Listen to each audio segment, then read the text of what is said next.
Alors, une étude qui liste les pannes les plus fréquentes, c'est l'ADAC qui vient de publier une nouvelle édition de ses statistiques concernant les pannes des voitures particulières, y compris pour les modèles électriques. C'est la batterie 12 volts qui est la source du plus grand nombre de problèmes rencontrés par les automobilistes outre-Rhin. Alors ça m'étonne pas, hein. Avec 3,386 millions de pannes recensées pour 2020 sur des voitures particulières immatriculées neuves entre 2011 et 2018, minimum de 10 000 exemplaires produits au moins, une année descente dans cette tranche, l'ADAC remarque que le volume des problèmes communiqués est en baisse de 10%, un taux qui correspond à la baisse du trafic routier dû au Covid et lissé sur une année. En outre, un pic de panne a été observé en avril 2020 après un long épisode de confinement. La circulation dans les rues et sur les routes allemandes venait de connaître une chute de 50%. Ces observations semblent valider l'influence de la pandémie et de sa gestion dans le volume des pannes subies par les automobilistes. Alors évidemment, hein, sur les thermiques, la batterie ne se recharge pas toute seule, la batterie 12 volts, contrairement aux électriques où la grande batterie recharge la petite. Et il me semble que c'est sur toutes les voitures électriques comme ça, en tout cas moi sur le Kona c'est comme ça. Je pense que sur les Tesla aussi et les autres modèles ça doit être pareil, il n'y a pas de raison que ce soit différent.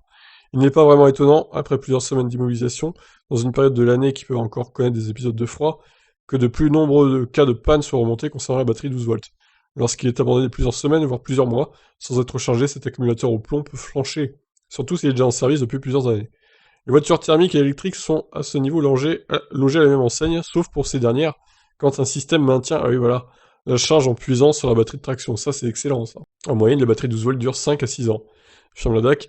La batterie 12 volts a été la cause en 2020 de 46,3% des problèmes constatés sur les voitures particulières essence et diesel. Pour comparaison, en 2019, les chiffres étaient de 41,8%. Le moteur thermique, qui constitue la deuxième cause d'immobilisation involontaire, a été pointé à moins de 16% en 2020, les pannes sèches et crevaisons n'ont pas été retenues. Ça peut arriver sur toutes les voitures, hein, les crevaisons. La DAC avance une explication complémentaire qui rend les nouveaux modèles de voitures particulières plus vulnérables du côté de la batterie 12 volts, c'est le nombre de plus en plus important d'appareils consommateurs embarqués.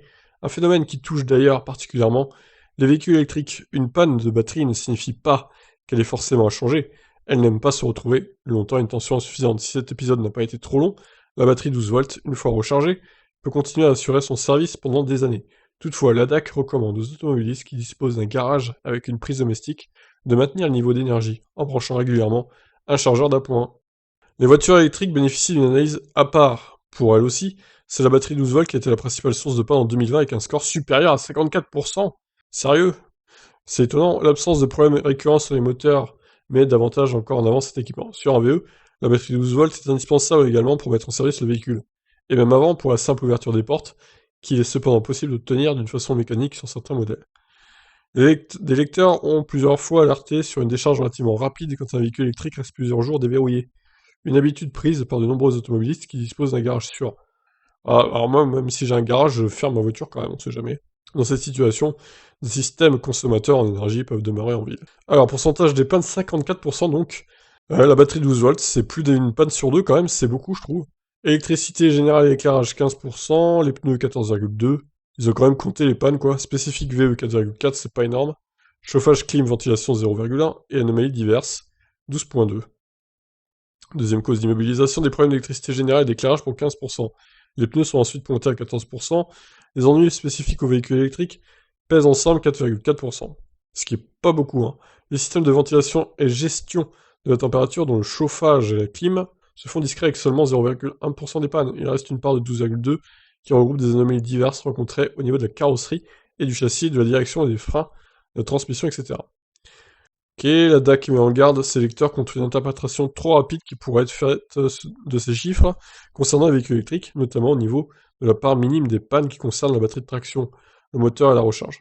Leur bonne tenue résultera du fait que la grande majorité des véhicules électriques actuellement en circulation sont plus jeunes que les modèles essence et diesel. Il faut s'attendre à ce que l'usure et les pannes liées à l'âge des voitures électriques augmentent au cours des prochaines années. Ah bah ils auront qu'à refaire l'étude dans 3-4 ans, hein. Concernant la batterie de traction, il sera toutefois difficile de définir à partir de quel moment on peut la considérer comme trop faible. Pour la mobilité électrique, quels critères retenir? La capacité de recharge, une autonomie minimale ou l'immobilisation totale du véhicule? Ouais, ça c'est une bonne question aussi, effectivement. Je pense qu'il faudrait prendre en compte les pannes de batterie de traction, hein, tout simplement. Je pense que ça serait plus réaliste. Ou mettre un deuxième critère, autonomie en dessous de 70% par exemple, et mettre un pourcentage en fonction des véhicules testés. Mais bon, ça, faut le faire dans 4-5 ans, hein, parce que là, c'est un peu tôt, effectivement. Alors, il y a bien des voitures hein, qui datent de 2011, hein, il y a les Ion, les Leaf et tout. Il y en a, hein, des voitures électriques vieilles, mais bon, il doit pas y en avoir énormément quand même. Et il faut les trouver, quoi, hein. Je peux leur envoyer ma Ion s'ils veulent, donc voilà.